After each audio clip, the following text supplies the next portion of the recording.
So ayan po mga parts, meron na naman po tayong ibabahagi na ating na experience ano. So ayan, meron po tayong isang amplifier diyan sa ating table. So andito po tayo sa ating shop ano. So kung bago lamang po kayo dito sa ating YouTube channel or napadaan lang, mag-subscribe na po kayo para lagi po kayong updated sa mga bago ko po mga ina-upload na iba't ibang mga video. Ang mga ina-upload po natin dito sa ating channel, yung mga nasisirang mga kasangkapan natin sa bahay no. So tulad ng ampli na ito. Ang problema ng ampli na to mga boss, baka maka-experience kayo ng ganito, tapusin niyo po yung ating video. So saksak po natin ano sa ating kuryente. So ang problema po nito, ayaw pong pumitik yung kanyang relay, saka ayaw niyang mag-sound. Siyempre, pagka hindi pumitik yung relay, hindi aandar yung pan, so hindi ito magsa-sounds. Pero may power siya. Ayan o. Meron siyang power, nabubulol ako mga parts ano. Meron siyang power, so ang problema, walang sounds. So kahit anong gawin niyo dito pindot, walang sounds. Yung relay niya kung papasinin niyo hindi pumipitik. So kalasin po natin ano. So yan mga parts ano, tinanggal ko po yung saksa ano. Inupo po yung ating amplifier. So yan. So kung makikita nyo, ganito yung kanyang pyesa. So ang tatak ng amplifier na to, AB302BT DB audio no. So yan. May Bluetooth siya. So kapansin-pansin nyo yung kanyang pyesa ganyan ano. Ayan. So saksak natin ano, mga parts ano. Tingnan nyo. Hindi aandar yung kanyang pan. Ito, plug-in. Power natin. Ayun, nag-power siya. Ayun, nakita nyo to. Nakita nyo to. Milaw. So, yung pan niya, hindi umaandar. Ayan. Baka maka-experience kayo ng ganito, no? Walang sounds. Ayaw mag-power on yung relay. So, yung pan, ayaw din mag-power on. So, panuorin nyo po kung ano yung dapat natin palitan, ano? So, kahit hindi ganito yung brand ng ampli, no? Kahit hindi ganito yung brand, patay natin. Kahit hindi ganito yung brand ng ampli, syempre, makakakuha na kayo ng idea, no? So, yan. So, tinanggal ko na yung mga tornilyo niya. Yan, tinanggal ko na. So, yan.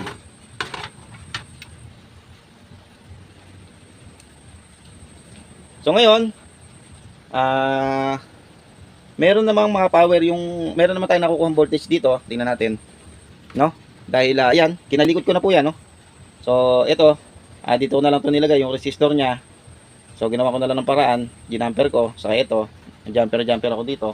Kasi nga, sa sobrang bugbog na yung mga hinang niya, nagkaroon na ng ano yung kanyang board, ano. So, kaya ang ginawa ko, ginamper ko na lang, so okay naman. So, anong nangyari? Ayaw pa rin niyang mag-sounds, ano, ayaw pa rin pumitik yung relay niya. So, tingnan po natin, ano, gamit po tayo ng digital, ano. Ayan, set po natin sa DC, yung ating tester. Pagawin natin, lagyan natin dito yung ground. Plugin natin sa kuryente ito. Power on natin. Tingnan natin baka may nakasayad na transistor ano. So, bago natin i-on, tingnan natin kung may nakasayad. Baka mamaya may sumayad ng transistor, lalo mag-iba. So, okay, wala. Power on. Yun. So, nakaset po tayo sa DC, yung ating tester, no? Check natin yung ating capacitor kung may voltahe. Ito yung ating capacitor ano. So meron namang tayo nakukuha 31.6. So dito sa kabila 31.8. So okay. Meron tayong nakukuha voltage dito naman. So meron din 31. Meron 31 meron. Negative 31 ito negative 31. So okay. So, kung papasinin nyo, goods naman yung kanyang voltage dito sa ating transistor. Tapos, dito sa ating relay. So, dito tayo sa relay. Wala talaga tayong voltage sa relay. So, dito sa pan. Wala rin. So, dito meron tayong nakukuha 5.2, ano. Kabilaan 5.2. Ito, ginamper ko na to dito, Dito ko na to hininang, ano, kasi yung sakit do sa may loob, na ano na po siya, na sira na, no. So, maluwag na ang ginawa ko. Dito ko na lang i-connect to, no? Hininang ko na lang. So, ang problema, walang power dito sa banda dito, no? So, dito wala tayong nakukuha. So, dito tayo sa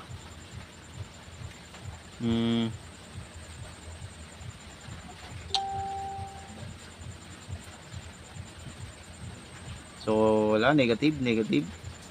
So, ito yung relay, wala tayong nakukuha dito.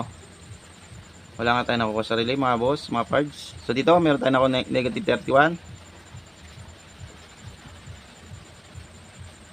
So dito meron voltage dito sa banda rito, no, mga parts, ano. Dito sa sa banda dito merong voltage, ayos dito. Meron tayo dito nakukuha dito voltage, ano, dito. So pagdating dito, meron din. So dito meron din, ano. So ang problema dito lang sa banda nito wala. Ito, oh, sa banda dito wala. So dito, oh, ito kasi AC to eh. Tingnan natin sa AC, no. AC tayo.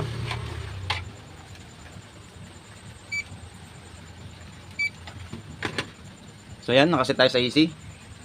AC. So meron tayo nakukuha 25.2, ano? 25.2. 18.7. So hindi maganda yung voltage dito, ano? So ito ang pinagtataka ko dito, ano? So kaya naging ganito to. Sa mga piyesa ko mga binunot, tinignan ko, napalitan ko na halos lahat dito sa banda dito. Wala pa rin ako nakukuhang voltage dito, no. Dito walang pumapasok na voltahe. Pero ang suspecha ko dito sa papuntang transformer, no, mga parts, ano. So ayusin natin, ano. Check natin yung transformer. So ayan, nailagay ko na. So ang ginawa ko, kinat ko tong isang wire na to, no. Yan. Kanina kinat ko rin yan, nung nasa video tayo, no. Kaya ngayon ko lang sa inyo sinabi kasi i-check kasi natin to. So kaya nawalan siya ng supply papunta rito. Ang problema pala yung transformer, yung isang line na to, yung kulay asul. So tingnan nyo, no? Times 10 tayo, no? Tingnan nyo po, ayun, no? Meron tayong nare-reading dito sa black saka sa blue. So meron tayong nakuha reading dito, pero pagdating dito sa kulay asul, tayo. Sobra lang mo. Gabi kasi dito mga parts dito sa aming lugar, ano. So check natin, ano, sa kulay asul. So asul tayo. So kapansin niyo po yung ating nakuha reading mahina. So mahina, tingnan natin dito sa kabila. So mahina. Dapat ganito yung ating makuha reading diyan eh. Ayan, no. Dapat pumapalo ng sagad yan eh. Sa ating transformer kasi yan eh, mga parts eh, oh. So ang hina. So ang problema, nakita kong problema, ito. So kaya pala ayaw niya mag-power on yung relay niya saka yung kanyang pan. Dahil itong supply na to wala. So may problema itong transformer. So ganito, ano, para hindi na tayo magpalit ng transformer, ang gagawin natin, i-rerekta tayo dito. Ito yung binabawal, ito yung pinagbabawal na technique, pero ayos naman, ano, kung gagawin natin. Ayos naman to. Effective naman, ano. So ganito. So ito yung kanyang ano ba tawag dito? Mga parts. Ito yung kanyang bridge rectifier, ano. So ito may supply itong AC, tapos sa kabilang pin niya DC, no. Yan yung rectifier, no. Rectifier niya. So makikita niyo po yan, ganito po yan, no. So ganito po yung kanyang nakalagay dito, mas malaki pa yung nandoon. So isang halimbawa lang yan. So meron siyang nakalagay ditong AC, ano. Ayan, oh, AC. Positive, negative. Ganun din dito, ano. Dito, meron din siya nakalagay na AC, positive, negative. So ngayon, ito yung wire ng ano natin, transformer. So kinat ko yung isa, no. So ngayon, itong rectifier natin, ayan. Bali tatlo yung paano eh. Ay, apat. Apat ba? Apat, tatlo. Hindi pala. Sorry. Hindi pala dito nakatap, ano. Hindi pala natin dito itatap. Dito pala sa sakit. Ito sa sakit, ano. Ito sa sakit nung ating ito. Sa sakit nito. So ito sa sakit. Ayan, oh. Hindi ko lang kasi ma-focus eh, ano. Ayan, oh, sa sakit. So ito yung sakit. Ayan. Yusin natin, ano. So ito yung sakit niya, ano. Hindi pala yung rectifier niya. Hindi pala doon natin tatap, sorry. So pakala mo kasi kinakita ko lang sa ilalim. So para mapagbahagi lang tayo ng ating na-experience dito sa ampli na to, baka kasi mamaya mayroon kayo magawang ganito, makakuha kayo ng idea, no. So ito yung sakit ng ating transformer, ano. So may tatlong pin yan, ano. So ang gagawin natin, gugupitin na natin to, ano. So init natin yung ating panghinang. Hindi ko pa pala naiinit, pambihira. So, ang gagawin natin, ire-rekta natin dito, ano. Ja-jumper natin dito sa magkabilang dulo. So, gawin na natin. So, rekta natin. Ja-jumper tayo, no, mga parts. Okay.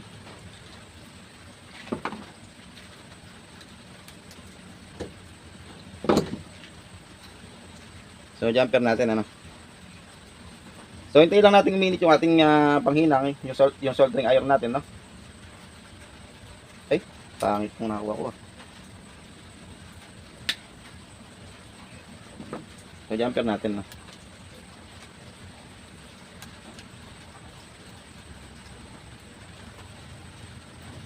So, ayan. Hintayin lang natin uminit yung ating soldering iron, no. Bubudol ako. So, tingnan natin kung ano kalalabasan, ano, kung i-jumper natin. So, ipapass forward ko muna mga parts, ano. Kasi maghihintay kayo na matagal kung hintayin pa natin uminit yung ating soldering iron.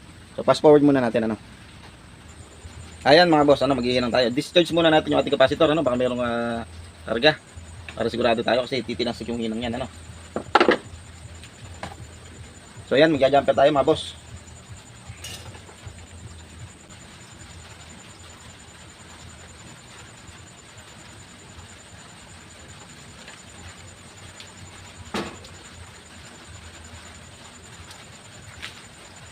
So, ayan. Ay-jumper na po natin, no. Dulot-dulo lang, ano. So, tingnan natin, no. Isin natin yung ating camera. So, ayan, no. Dulot-dulo lang mga parts, ano. So, ngayon, ibalik natin sa dati. Ito, ang gawin natin dito, lagyan na lang natin to ng electrical tape, ano. Yung pinagputulan.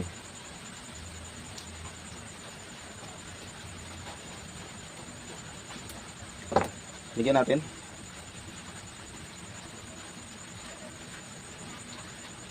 So itong ampli na to pinalitan ko ng So itong ampli na to pinalitan ko na din to ng transistor, yung isa saka mga resistor saka diode, ano. So yung ating mga pinalitang piyesa na yon kaya nasira dahil dito sa ating transformer. Ayan. So ngayon ikakabit na natin to. Tingnan natin. So yan, nakakabit na mga parts, ano. So sigurado na tayo sa ating connection. So, tingnan natin ano kung iikot ito. Kasi pagka umikot na to, ibig sabihin nun, yung relay niya pumitik na. So pagka hindi kasi pumitik itong relay na to, hindi iikot to. So tingnan natin, ano. Saksak natin. So yan, nakasasak na. I-plug in, i-power na po natin, ano, dito. So tingnan niyo po, ano. So power na po natin. Boom. Yun, oh. Yun, oh, pumitik na yung relay, narinig nyo. So, tingnan natin, isa pa, ano. So, under na yan, kasi pumitik na yung relay, eh. So, ilalapit natin yung ating camera, no, para marinig nyo, no. So, ayan, pa-power on ko po, pakinggan nyo po yung relay, ano, kung pipitik. Power on. Yung relay na to, pakinggan nyo, pipitik to, Yun, oh. Under na po yan, so, magsasounds na po yan. So, para may ebidensya na tama yung ating ginawa, lagay ko lang sa stand yung ating cellphone, ano. Para may ebidensya, gamit tayo ng jack. So, okay, jack. So, patayin ko muna, ano. Gamit tayo ng jack. So, ikabit natin itong ating connection.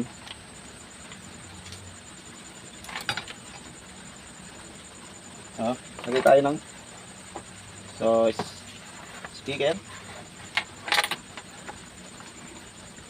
Okay. Ang gawin natin, saan natin to?